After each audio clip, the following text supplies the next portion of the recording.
money, you know, on the way. Now Sparkling, he told Billy Lion. Salut Samuel, Bonjour Marc. je suis ravi de te voir dans ton nouveau bureau. Dis donc, la dernière fois on s'est parlé par Zoom, tu étais à Montpellier, cette ville dédiée à l'évolution, on a envie de dire, hein. C'est un gros campus. Oui, il y avait eu un collègue canadien qui disait que c'était la Mecque de l'évolution. Ah d'accord, cheville, cheville.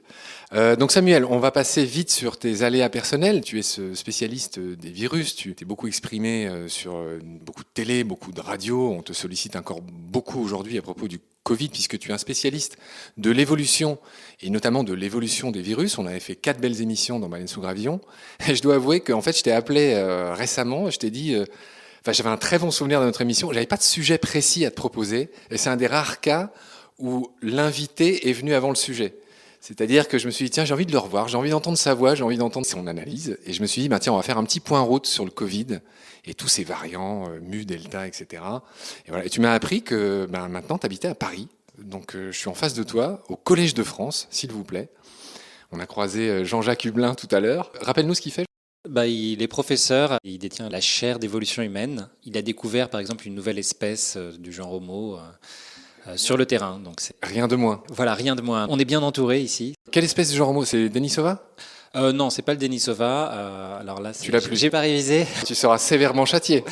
Mais oui, non, on est bien entouré au Collège de France. C'est assez impressionnant.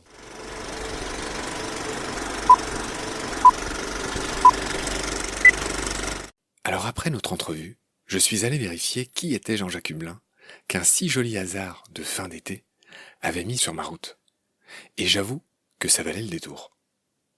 Jean-Jacques Hublin est un paléoanthropologue français. Il est de fait l'un de nos plus brillants en la matière. Dans les années 90, il a enseigné dans ce qu'on appelle l'Ivy League aux États-Unis, la Ligue du lierre. C'est le surnom des plus prestigieuses universités états-uniennes.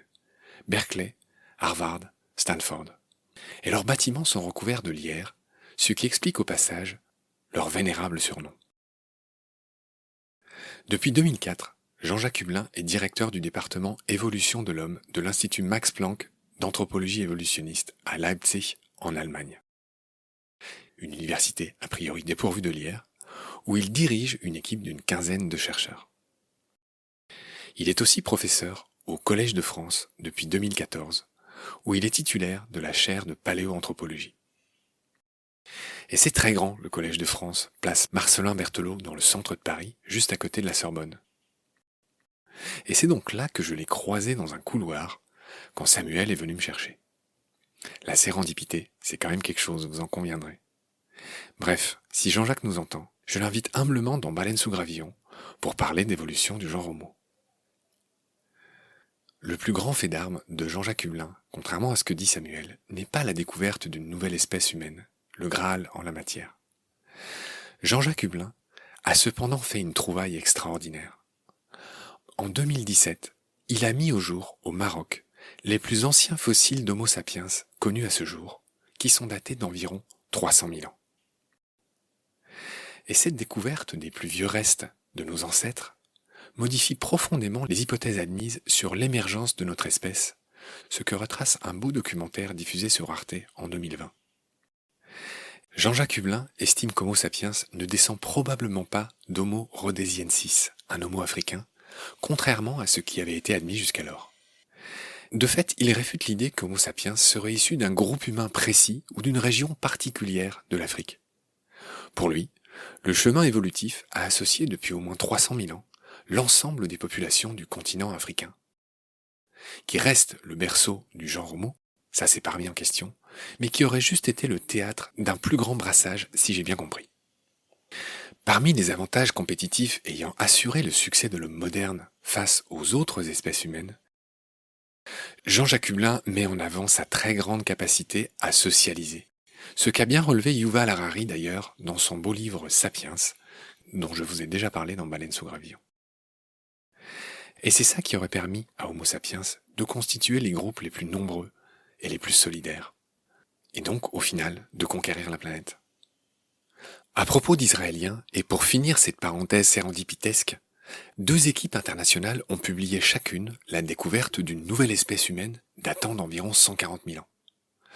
Récemment, des Israéliens ont annoncé la découverte de l'homo de Necher Ramla, mis au jour dans un site du centre d'Israël et datant de 120 à 140 000 ans.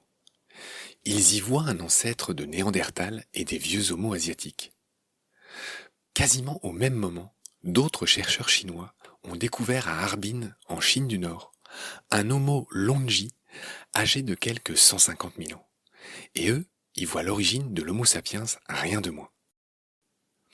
Le genre homo s'est-il donc agrandi de 2 nouvelles espèces, alors qu'on lui en connaît déjà une douzaine ? Jean-Jacques Hublin est d'avis que les fossiles humains trouvés en Chine sont probablement des Denisoviens, l'équivalent asiatique de nos Néandertals. Circuler, il n'y a rien à découvrir donc, selon lui. Il doute aussi de la validité de la thèse des Israéliens. Ces 2 annonces simultanées devraient donc être prises avec des pincettes. En paléontologie, les égos sont aussi énormes que les enjeux. Il est en effet plus valorisant de prétendre avoir trouvé une nouvelle espèce d'homo qu'un os quelconque, et ça fait vendre plus de papier. Bref, sur ces considérations d'ego, cet autre grand propre de l'homme, retour avec Samuel et notre point route virus.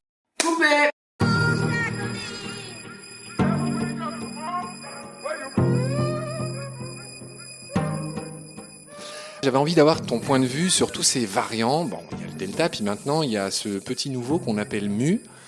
Comment toi tu vois ces choses, une sorte de point de vue de Sirius ? Ben oui, c'est vrai que là, en ce moment, on révise pas mal l'alphabet grec, parce que l'OMS a décidé d'essayer de mettre un petit peu d'ordre dans toute cette diversité du virus, cette biodiversité, on pourrait dire, et donc a nommé chacun des nouveaux variants avec une nouvelle lettre grecque. Et le dernier en date, c'est mu.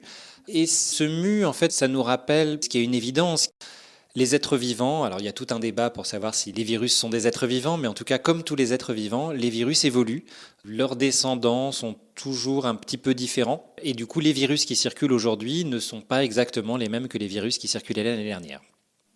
Bon, jusque-là, Jusque-là, rien d'étonnant. jusque-là tout va bien. Je ne sais pas si ça va aider les professeurs de grec à recruter dans leur classe, mais c'est vrai que le variant Delta, par exemple, que notre équipe a été une des premières à détecter en fait en France, en juin, a pas mal chamboulé les cartes. Rappelle le nom de ton équipe. L'équipe évolution théorique et expérimentale. C'est pas le MIVEGEC. MIVEGEC, c'est le laboratoire, c'est l'unité de recherche, c'est un niveau au-dessus. D'accord. Alors, on ne va pas se lancer dans la structure du système de recherche français parce que là, Ouais, pour beaucoup plus qu'une l'émission ne demi-heure. suffira pas. Et c'est vrai que ce variant, et donc cette évolution du virus, a pas mal rebattu les cartes parce que en fait, ce variant Delta s'est avéré être 2 fois plus contagieux que les virus qui circulaient initialement. Et c'est un peu l'illustration de ce qu'est un variant. C'est un virus qui a des propriétés différentes des autres lignées de ses congénères qui circulent en même temps ou avant. À titre d'exemple, là où une personne infectée par le coronavirus en février ou en mars 2020 en infectait en moyenne 3, là en juin ou aujourd'hui à la rentrée, une personne infectée par le variant Delta, en l'absence de toute mesure de contrôle, en infecterait 6. Bon, heureusement, aujourd'hui, il y a la mise en place de mesures de prévention, etc. Une personne n'en infecte pas 6, c'est un peu le même virus, mais il a des propriétés biochimiques, immunologiques différentes et du coup est beaucoup plus contagieux. D'accord. Alors récemment, dans l'actu, on entend parler de ce variant mu. Effectivement, tu l'as dit, on explore les lettres de l'alphabet grec. Moi, je me suis même dit à un moment donné naïvement, bientôt il n'y en aura plus assez. C'est-à-dire qu'on est à la moitié de l'alphabet grec là déjà quand même. Ouais, c'est ce que tous les collègues se demandent. Qu'est-ce que l'OMS a prévu une fois qu'on aura fini l'alphabet grec ? Est-ce qu'on va mettre 2 lettres ? Est-ce qu'on va... Ouais, non, ça, j'ai pas de réponse pour vous. Là. Alpha 1, alpha 2, ouais. Non, donc là, on ne sait pas. Et donc oui, mu, c'est un de ces nouveaux variants qui a été détecté. En Colombie, En étonnamment. Colombie, ça, il n'y a pas vraiment d'explication sur pourquoi les variants apparaissent à tel ou tel endroit. En fait, d'une certaine manière, à partir du moment où vous êtes infecté, potentiellement, vous allez produire des variants, parce que quand vous êtes infecté par un coronavirus, votre organisme va produire des millions, voire des milliards de nouveaux petits virus, enfin, ce qu'on appelle des virions, des particules virales. C'est forcé que sur ces milliards, il y ait des virus qui aient des mutations. Parce que le virus, quand il reproduit, quand il duplique son matériel génétique, il fait des erreurs. Donc finalement, chaque infection produit potentiellement des variants. Mais comme ce virus variant, c'est un virus sur 1 milliard, il y a extrêmement peu de chances que ce soit lui qui soit transmis et qui cause la nouvelle infection. Il n'en reste pas moins que c'est très compliqué d'expliquer pourquoi le variant alpha semble avoir émergé au Royaume-Uni, alors qu'il n'y avait pas spécialement une explosion des cas à ce moment-là, alors que le variant bêta, lui, a été détecté en Afrique du Sud, le gamma au Brésil. Alors en Inde, le variant delta a été détecté pour la première fois en Inde. Il semblerait que ça a été associé à des énormes rassemblements de personnes, enfin des rassemblements portant jusqu'à 1 million de personnes. Donc ce variant mu, aujourd'hui, est classé comme variant parce que cette lignée qui circule a des mutations dans son génome que l'on sait pouvoir avoir des effets potentiellement problématiques, comme par exemple le fait d'échapper à la réponse immunitaire. Oui. J'ai l'impression que le mu en question, apparemment, est vraiment pour l'instant, il est très à bas bruit. On soupçonne qu'il serait moins virulent, si j'ose dire, que le delta. Est-ce le cas ? On pourra revenir sur la virulence parce que c'est un concept qu'il faut manier avec précaution, dangereux, explosif. Sur mu, on l'a vu augmenter très fortement en Colombie et dans certains pays limitrophes, mais il faut voir aussi que le variant Delta, donc celui qui est apparu d'abord en Inde, n'était pas vraiment présent dans ces pays. Donc en fait, mu, entre guillemets, a eu un petit peu de chance de son point de vue. Il a eu du champ. Voilà, il a eu un champ libre pour pouvoir se propager avant l'arrivée de Delta. Et ce qu'on voit aujourd'hui, c'est qu'en Colombie, par exemple, la proportion d'infections causées par le variant Delta augmente elle aussi. Il n'y a pas que mu qui augmente en nombre de cas. Et finalement, même Delta semble être en train de rattraper un petit peu le variant mu en Colombie. Donc, ça illustre aussi toute la difficulté en évolution qui est que si vous voyez une lignée se propager, est-ce que c'est parce qu'elle a un avantage ? Est-ce que c'est parce que ce virus est plus contagieux ? Ou est-ce que c'est simplement parce que ce virus était là le premier ? Et ça, on l'a bien vu en France. En France, vous aviez au tout début de l'épidémie des lignées un peu différentes qui circulaient selon les différentes régions de France. Mais tout ça, c'était le même type de virus. C'est ce qu'on appelle des effets fondateurs. Si dans une ville, la première personne infectée est infectée par un voyageur qui revient d'Inde, mettons, par hasard, dans cette ville, vous aurez beaucoup plus de virus qui ressemblent au virus qui circule en Inde. Ça, c'est très compliqué de séparer, en fait, dans les analyses, qu'est-ce qui est lié à un avantage intrinsèque du virus et qu'est-ce qui est lié au hasard, à ce qu'on appelle un effet fondateur. Et donc là, pour le variant mu, pour le moment, il semble que dans la compétition avec Delta, il ne soit pas à la hauteur. Voilà, c'est encore trop tôt pour dire si vraiment il risque d'y avoir un problème. Mais à première vue, il semble que pour le moment, on n'a pas trouvé encore plus dangereux que Delta. Alors, Samuel, dans la précédente émission à laquelle je renvoie les auditoristes, on avait vraiment fait un point assez complet sur virus et évolution. On avait bien pris soin de ne pas trop porter de jugement sur ce qui se passait au moment où on se parlait en France, les décisions, enfin, tous les gros débats un peu sur le moment, dans la chaleur de l'instant qu'il y avait. Alors aujourd'hui, je ne suis pas en train de dire que je voudrais faire ça, mais est-ce que malgré tout, on pourrait faire une sorte de point route ? Ça fait 1 an et demi que tout ça, je ne sais pas comment dire, a commencé, sans doute un peu plus.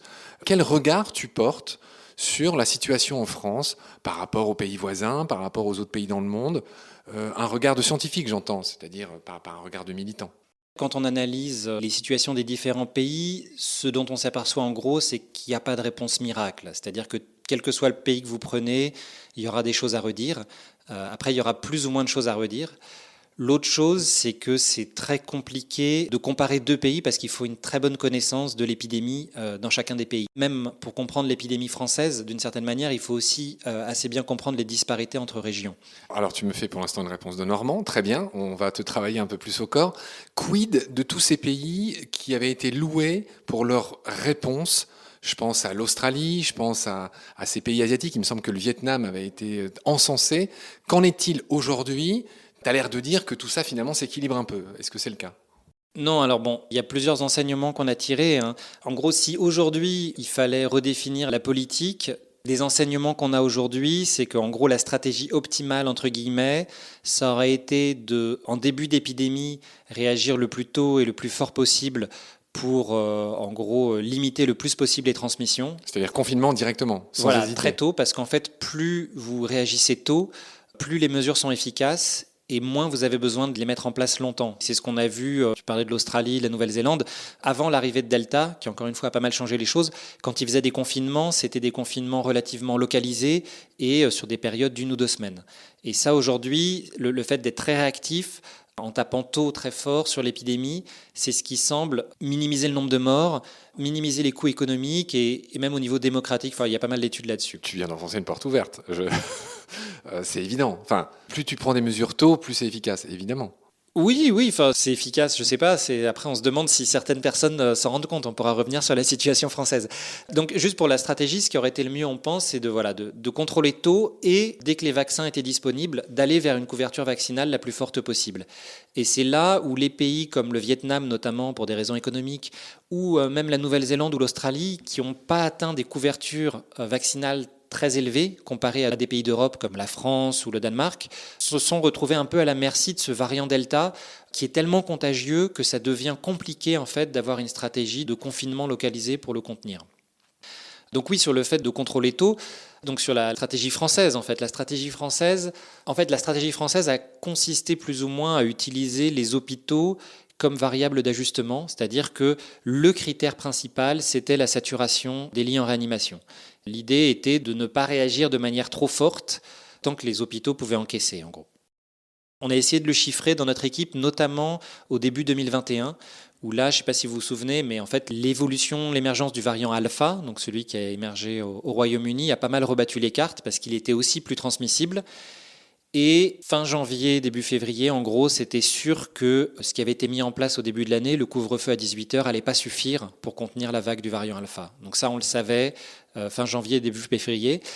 Et là, il y a eu 2 mois d'attente, finalement, que ces services de réanimation se remplissent jusqu'à ne plus tenir, alors qu'on aurait pu réagir dès début février. Et là, du coup, on a essayé de chiffrer, nous, un petit peu. C'est pas simple, parce que, bon, évidemment, personne ne saura jamais ce qui se serait passé si on avait repris la main, repris le contrôle sur l'épidémie plus tôt. Mais oui, ça se chiffre en milliers de décès.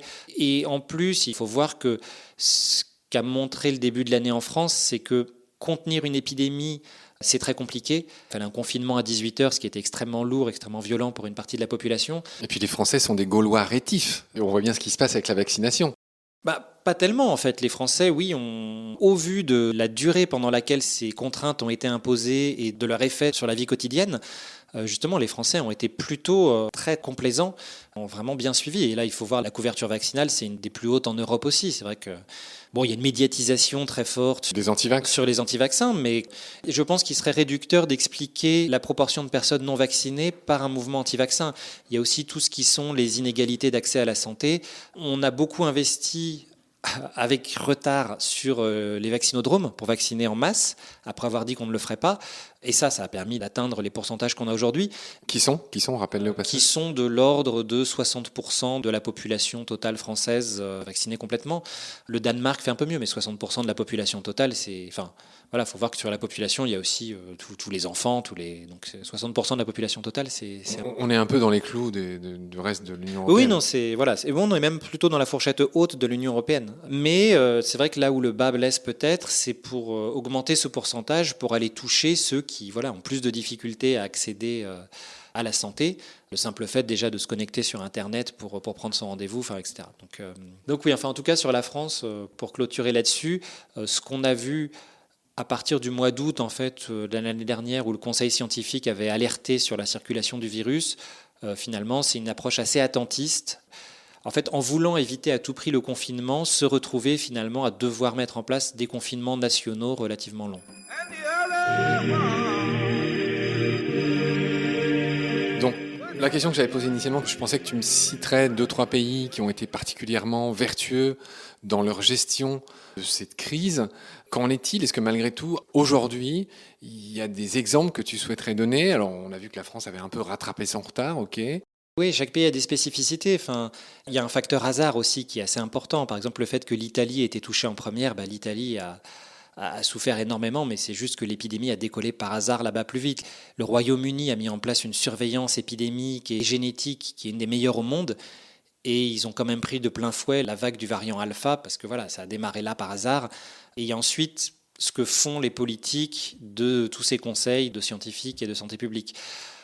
Aujourd'hui, un des pays qui se distingue, mais encore une fois, il y a ses spécificités, mais la Nouvelle-Zélande est par exemple assez impressionnante. C'est plus facile pour eux, entre guillemets, parce qu'ils sont une île, mais au niveau de la composante démocratique, je dirais, ils ont vraiment eu une interaction avec les scientifiques pour identifier quelle était la meilleure réponse possible et ensuite la mettre en place. C'est quelque chose qui, dans beaucoup de pays, est beaucoup moins transparent. Le Danemark, en début 2021, a une trajectoire un peu opposée à la France, où justement la France a attendu que les réanimations soient saturées pour reprendre le contrôle sur l'épidémie. Le Danemark, en janvier, a été beaucoup plus proactif. Je te pose un peu des questions à tire-larigot, le temps nous presse. Qu'est-ce que tu penses de l'éviction du docteur Raoult? L'éviction, je ne sais pas, il a été évicté? Ah bah oui, on l'a prié de faire ses valises. De ce que j'ai compris, ils ont attendu qu'il ait atteint l'âge limite pour ne pas renouveler son mandat d'éméritat. Enfin, c'est difficile de parler d'une éviction, hein. D'accord, mais n'empêche que... Ah oui, d'accord, donc no comment. C'est... Non, mais en gros, j'aimerais ton avis sur voilà, toutes ces théories un peu complotistes qui continuent de croire que ce mec était une sorte de messie, alors que peu de gens aujourd'hui se rendent compte de la duperie que fut l'hydroxychloroquine au final. Ouais, je peux dire peu de choses là-dessus parce qu'on n'est pas dans le domaine du scientifique en fait. C'est-à-dire que depuis le début, ce qui s'est passé là-bas était en marge de la communauté scientifique. La communauté scientifique, c'est avant tout la communauté justement, c'est la validation par les pairs. Et depuis le début, en fait, ce qui s'est passé... Mais tu vois bien que la population française, à une époque, c'était 50-50, quoi. Enfin, et même tout le monde était perdu. Enfin, on pensait vraiment que c'était vrai. Mais ce que je veux dire, c'est que comme beaucoup de fake news, bon, c'était peut-être pas volontaire ce qu'il a fait, mais ça s'est beaucoup propagé. Il y a encore plein de gens aujourd'hui qui croient qu'il avait raison, que... Ouais, non, mais donc là, voilà, on est par-delà le scientifique. Et après, moi, en tant au niveau scientifique, je pourrais dire, c'est que c'est peut-être pas non plus complètement indépendant de la culture scientifique dans la société française. Quand vous arrêtez de financer l'éducation, on ne va pas revenir sur les politiques, sur l'éducation, la recherche, l'enseignement supérieur des 20 dernières années, on pourrait quasiment dire 30 maintenant, du coup, c'est sûr que quand on n'a pas de culture scientifique, comment vous allez trancher entre deux personnes qui vous disent des choses différentes et qui toutes les deux ont une stature, une légitimité identique. C'est là, je pense qu'on touche vraiment à des problèmes de...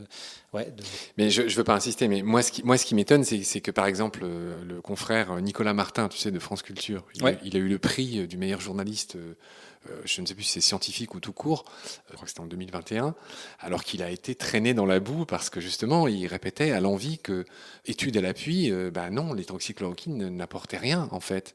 Je me suis rendu compte à cette occasion que tous ceux, et j'avais plein de mes amis qui me disaient, mais t'as vu, Raoult, il a raison, l'hydroxychloroquine, pourquoi? C'est un complot, c'est pas cher, pourtant on devrait faire ça.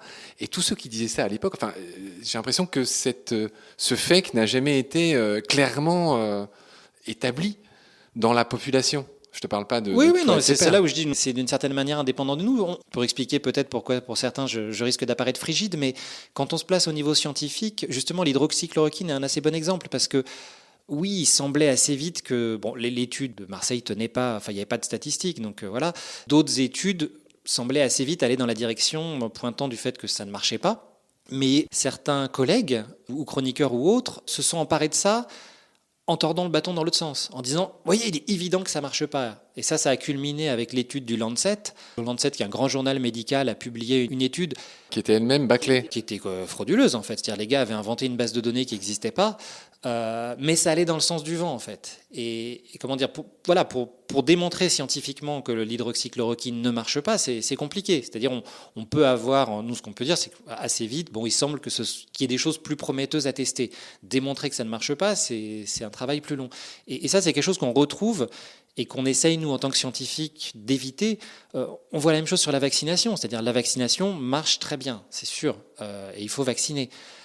Mais du coup, vous allez avoir certaines personnes qui vont tordre le bâton dans l'autre sens en disant oui, si vous êtes vacciné, vous ne ferez jamais de Covid sévère, vous ne transmettrez pas le virus.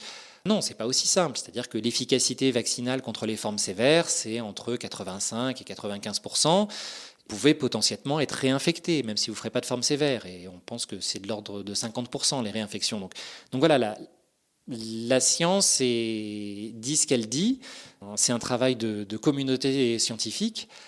Après, on intervient dans les médias pour présenter ça, mais c'est vrai qu'on ne maîtrise pas les emballements. Et là, c'est selon moi, sur l'histoire de Raoult et de ces emballements-là, la faute, elle est plutôt du côté des autorités, du gouvernement, où il y a une inculture scientifique. C'est un secret de Polichinelle, on le voit dans le livre d'Ariane Chemin, mais le président de la République était complètement sous le charme de Raoult. Donc c'est pas tant un problème scientifique. À la limite, les scientifiques ont fait leur boulot. Certains collègues se sont fait taper dessus assez durement. Le problème, c'est plus après la place de la science dans la société française. Pourquoi ils se sont fait taper dessus ? Parce que c'était un sujet extrêmement médiatique. Du coup, même si vous arrivez avec des arguments scientifiques sur un sujet médiatique, on veut pas. Au niveau médiatique, c'est pas ce qu'on veut entendre.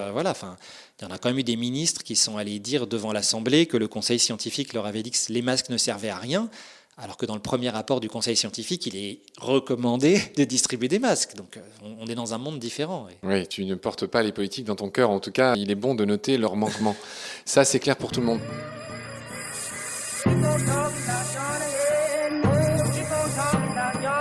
Dis-moi, quand on a parlé ce matin au téléphone, Samuel, tu t'es un peu emporté contre une tendance actuelle. Il y a beaucoup d'observateurs, même d'experts peut-être, qui disent qu'à la longue, le Covid va se banaliser, va devenir bénin. Qu'en penses-tu ? Alors on en parlait un peu tout à l'heure, c'est cette notion de virulence qui est un concept extrêmement délicat, parce qu'il y a deux choses. Il y a la virulence intrinsèque du virus et il y a l'effet dans la population, ce qu'on pourrait appeler plutôt la létalité. En vaccinant, vous allez diminuer la létalité du virus. Si toute la population est vaccinée, vous allez avoir beaucoup moins de gens qui meurent de l'infection. Mais ça ne veut pas dire que le virus lui-même est devenu moins virulent. Et le même virus qui circulerait dans une population non vaccinée causerait beaucoup de décès. Donc il faut vraiment distinguer ce qu'est la virulence du virus et de ce qu'est la létalité du virus dans la population. Et beaucoup de gens, en fait, font le raccourci. Et en voyant qu'on prend mieux en charge les infections, qu'on vaccine, qu'on a trouvé des vaccins sûrs et efficaces, on conclut que le virus va devenir bénin.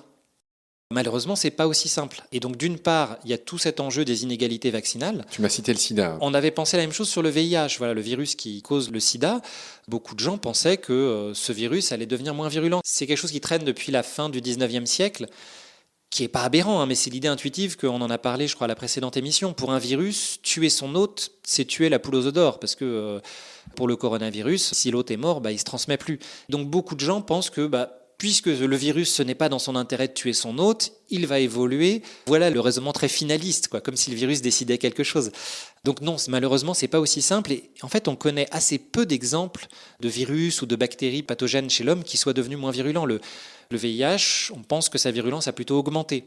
Alors certes, on a trouvé des médicaments qui font qu'il est moins létal, qu'on peut aujourd'hui vivre avec le VIH, mais il n'y en reste pas moins que les virus, en règle générale, n'évoluent pas rapidement pour devenir avirulents. Et quid des fameux vaccins ARN qui sont vraiment un grand saut quand même dans l'histoire de la médecine, dans l'histoire tout court. Est-ce qu'il y a de l'inquiétude à nourrir vis-à-vis du fait que, alors on comprend bien que les vaccins ARN permettent d'affiner la réponse vaccinale, mais qu'en est-il aujourd'hui avec tous ces lettres grecques, tous ces nouveaux variants ?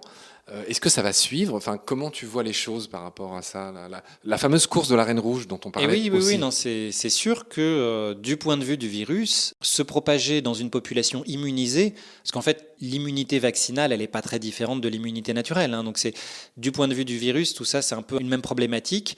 Le virus qui est le plus adapté dans une population, on va dire naïve, n'est potentiellement pas le virus le plus adapté dans une population immunisée. C'est que ça explique en partie l'émergence des variants, surtout gamma au Brésil, peut-être delta en Inde. On n'est pas encore sûr à quel point delta échappe à la réponse immunitaire, mais pour gamma, ça semble assez avéré. Il y a une pression de sélection pour le virus pour échapper à cette immunité de l'hôte. Et c'est un peu ça une des inquiétudes aujourd'hui. Là, aujourd'hui, si on arrive à immuniser la population, au final, le problème, c'est pas tant qu'il y ait une vague de cas, c'est que cette vague de cas se transforme en une vague d'hospitalisation. Une fois que la population est immunisée, finalement, on découple de plus en plus la vague des cas de la vague d'hospitalisation. Le risque, c'est qu'un variant qui échappe à la réponse immunitaire, il vous remet un peu les compteurs à zéro, et du coup, vous avez de nouveau besoin de réimmuniser la population pour éviter cette vague d'hospitalisation. Ça, c'est l'inconnu aujourd'hui. Des experts des coronavirus vous diront que du point de vue du virus, échapper à la réponse immunitaire, ça nécessite des mutations dans le génome, de modifier des acides aminés, et c'est assez coûteux. C'est-à-dire que les virus, ils ont un petit génome, ils ne peuvent pas faire n'importe quoi, c'est pas comme un génome humain où on peut avoir des mutations un peu partout. Pour un virus, chaque mutation, elle a des conséquences potentiellement assez lourdes, Et du coup, certains espèrent que en fait, l'évasion immunitaire, en tout cas, soit quelque chose de limité pour le virus. Je rappelle, c'est un truc que tu disais la dernière fois, c'est qu'il y a énormément de déchets dans toutes ces mutations. C'est un peu ce que tu parlais dans tes histoires de que c'est coûteux. Enfin, c'est Oui. rare qu'un variant soit Voilà. viable. Et c'est ce que je disais, en fait, quand vous êtes infecté, vous allez produire des millions, des milliards de virus. Sur l'ensemble, il y aura des virus mutants, mais un grand nombre de ces virus mutants seront juste pas viables, parce que la mutation empêche la synthèse d'une protéine essentielle au virus. Mais il y a tellement de virions générés que, par hasard, certains arrivent à passer au travers. On en arrive aux toutes dernières questions, Samuel, je sais que tu dois y aller. Premièrement, question toute simple, est-ce que tu es vacciné et tous tes collègues aussi? Ouais, je suis vacciné, double dose. La seule personne dans l'équipe qui attendait un petit peu a chopé le variant Delta. C'est quand même le cordonnier super mal chaussé, ce que tu racontes. Ouais, mais ça illustre aussi, il y a un immunologiste américain qui l'a un peu résumé comme ça. Il a dit, aujourd'hui, le choix, c'est pas tant est-ce que vous êtes vacciné ou est-ce que vous n'êtes pas vacciné, c'est est-ce que vous êtes vacciné ou alors, si vous n'êtes pas vacciné, c'est à peu près certain que vous choperez le variant Delta, parce que, comme je vous disais, il est extrêmement contagieux. Et en plus de cela, si vous êtes infecté par le variant Delta, pour la plupart des gens, ce sera la maladie infectieuse où vous aurez le plus grand risque de vous retrouver à l'hôpital hospitalisé. C'est-à-dire que ça reste quelque chose qui est 10 fois plus virulent que la grippe. D'ailleurs, sa virulence semble avoir augmenté depuis le début de l'épidémie. Voilà, ça reste une des maladies infectieuses à laquelle, au cours de votre vie jusqu'alors, potentiellement une des maladies les plus virulentes auxquelles vous seriez confronté. Est-ce que ce collègue sera sévèrement pendu? Non, on n'est pas comme ça. Enfin, blague à part, ça paraît incroyable que vous autres qui êtes tellement informés sur ces histoires, et puis en plus je pensais que dans ces grands bâtiments, etc., tout le monde devait être vacciné. Non, c'est aussi le pass sanitaire qui, avec un test valable, je crois, pendant 72 heures, vous pouvez faire un peu ce que vous voulez. Le gouvernement a voulu éviter un débat sur l'obligation vaccinale qui aurait été beaucoup plus démocratique, transparent et clair. Du coup, à vouloir éviter le débat, vous avez certaines personnes qui, oui, pour des raisons X ou Y, vont attendre. Mais est-ce que ce collègue dont tu parles, on va évidemment pas dire son nom, mais est-ce que ce collègue regrette de ne pas s'être vacciné ou il n'a pas le discours ou... Je sais pas, j'ai pas revu depuis. D'accord. Ah, il a peut-être été pendu finalement. Est-ce que tu penses qu'on a parlé de tout, qu'on a fait un point route, je dirais, complet? Est-ce qu'il y a d'autres micros aspects que tu voudrais souligner en fin de discussion? Le message, c'est que malheureusement, l'épidémie, elle n'est pas encore derrière nous. Les vaccins ont été vraiment un rayon de soleil dans cette épidémie. Déjà, ils ont été développés très rapidement. On n'espérait pas des vaccins si vite. Et les vaccins ARN ont aussi une efficacité qui était au-delà de toutes les espérances, avec, je vous dis, 80-90% de protection contre les formes sévères. L'énorme aussi bonne surprise, c'était qu'en plus d'empêcher les formes sévères, les vaccins empêchaient la transmission, on avait l'impression. C'est-à-dire que si vous étiez vacciné, on pensait que vous étiez protégé très fortement contre la réinfection et pas infectieux. Avec un peu plus de recul, on s'aperçoit aujourd'hui que si l'effet sur la protection contre les formes graves est très fort, l'effet sur limiter la transmission, l'effet un peu indirect, il est plus limité. Et ça veut dire que malheureusement, il est moins probable qu'on arrive à vraiment couper la transmission du virus grâce aux vaccins. Les vaccins aident, mais coupent pas la transmission autant qu'on pourrait l'espérer. Et donc ça, c'est un message, on a fait une tribune là-dessus récemment, sur l'importance en fait de la prévention, parce qu'aujourd'hui, la Covid reste une maladie très virulente. Une circulation incontrôlée du virus pourrait malheureusement avoir des conséquences assez compliquées à court terme sur les services hospitaliers. Donc la conclusion, c'est un peu que la vaccination aide, mais on n'est pas encore sorti d'affaire et l'évolution virale reste un peu l'inconnu qu'on essaye d'étudier, mais qui est pour le moment, et on ne va pas dire une épée de Damoclès, mais c'est vraiment ce que tout le monde se demande. Quid après Delta ?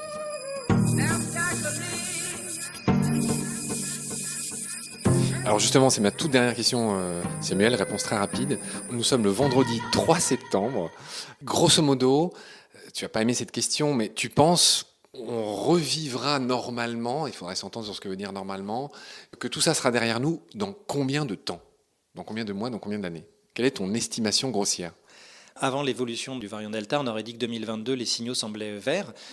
Là, ce que je viens de vous dire, c'est que avant l'évolution de Delta, je vous aurais dit que, je dis à tout le monde que 2022, ça semblait très positif. Delta remet pas mal en cause la donne parce qu'il est plus contagieux et que ça veut dire que si on allait vers une configuration comme la grippe ou les coronavirus saisonniers, où vous avez un pic en hiver avec une vague épidémique que vous laissez passer, sans prendre de gestes barrières en particulier. La grippe, c'est 10-15 000 morts par an tous les ans, la grippe saisonnière. En France. En France.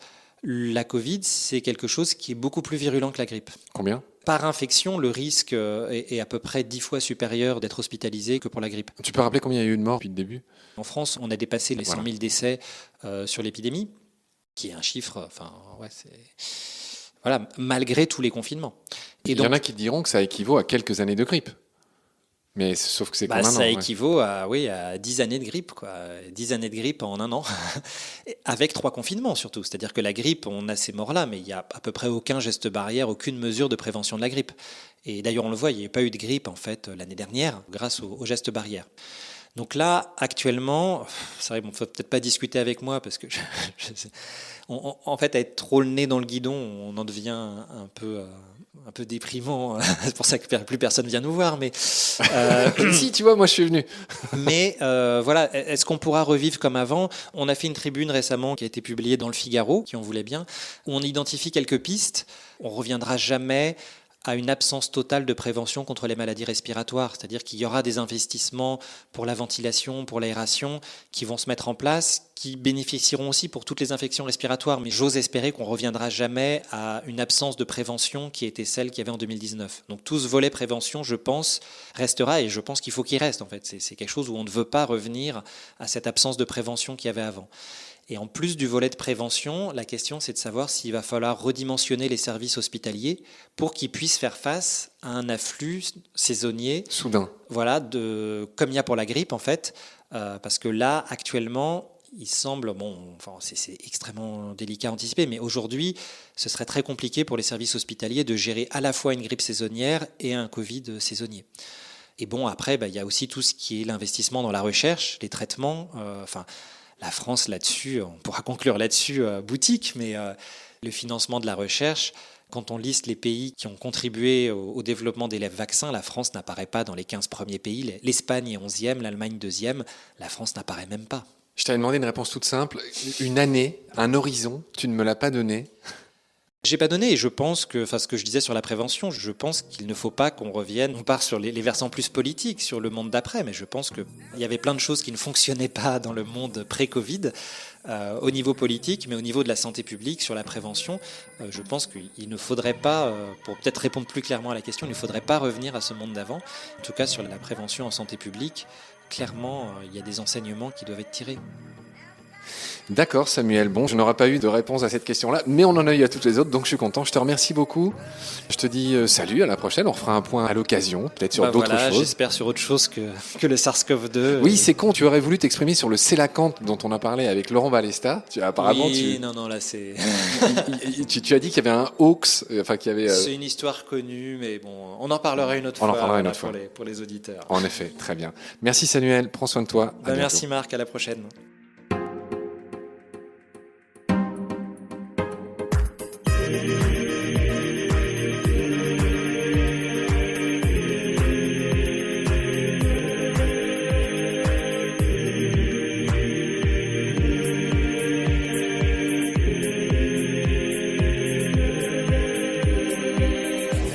Voilà, c'est la fin de ce premier hors-série de la saison 3 de Baleine sous gravillon. J'en distillerai comme pendant la saison 2, de temps en temps, un peu au gré des envies et des possibilités. Merci à l'ami Samuel de m'avoir reçu dans ses nouveaux bureaux, tout vides, du prestigieux Collège de France, avec cette vue magnifique sur Paris au passage. Je mets à la suite les épisodes sur l'évolution et les virus que nous avions réalisés avec Samuel il y a quelques mois, pour celles et ceux qui souhaiteraient les réécouter à la lumière de ce nouveau point route. Et je pense aussi à toutes celles et ceux qui ont découvert BSG récemment et que j'encourage à parcourir la longue liste des plus de 200 épisodes pour en découvrir tous les invités et tous les thèmes. Vous savez que BSG n'est plus hebdomadaire mais quinzomadaire dorénavant.